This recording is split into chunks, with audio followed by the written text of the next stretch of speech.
Salutations, students of third year. We have finally arrived to the last part of the context clues.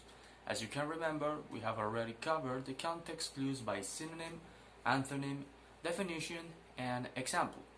Today, the two context clues that we are going to see are by comparison and by cause and effect. In the evaluation plan, there were two context clues that were very similar, so I make a change. I leave the context clues by comparison and I included the context clues by cause and effect. That's why you are not going to see the context clues by cause and effect on the evaluation plan because, like I said, I made a change. So, without any further ado, this is the explanation of the topic. Context clues by cause and effect and context clues by comparison. Starting with cause and effect. This is when the author gives the meaning of the word using a reason and a consequence. The meaning of that word depends on the relationship with other words. For example, she wanted to impress her dinner guest with the food she served, so she carefully studied the necessary culinary art. Culinary is the word that we need to define. First of all, we need to isolate the cause and the effect. We know that the cause is that we wanted to impress with food, and the effect is that she studied the necessary culinary arts. So, the relationship between culinary and food.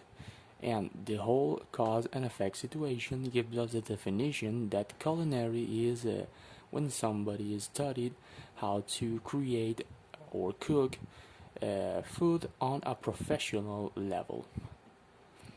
Then we have, since no one came to the first meeting, attendance for the second is mandatory. Because no one came to the meeting, the consequence or effect, the second is mandatory. No one came, the second is mandatory, so mandatory means that everyone has to come. It's an obligation, you have to.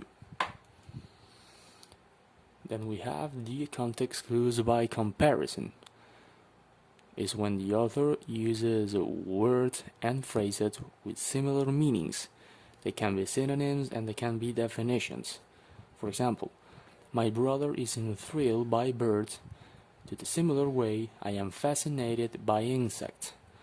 We have the word thrill in here, and we have a comparison. The brother is thrilled by birds the same way that I am fascinated by insects. So we know that the comparison is between the word thrill and the word fascinated. In this case, is a word, a synonym. So it's a comparison. Then we have the stank of the old shoes was like the smell of garbage. In here we have a phrase. The stank of old shoes was like garbage. So we know that garbage smells bad. So we know that the old shoes also smell terribly. So we know that the old shoes smells by comparison like garbage. So the smell is bad. Stank is a smell that is bad. As you can see, there are a lot of similarities between these two context clues and the other four. For example, in the context clues by comparison, you can use a synonym and you can use a definition. So they are related in that way. As usual, pay attention for further instructions about the exercises that we're going to do to practice this topic. That's it for today's video. See you on the next one.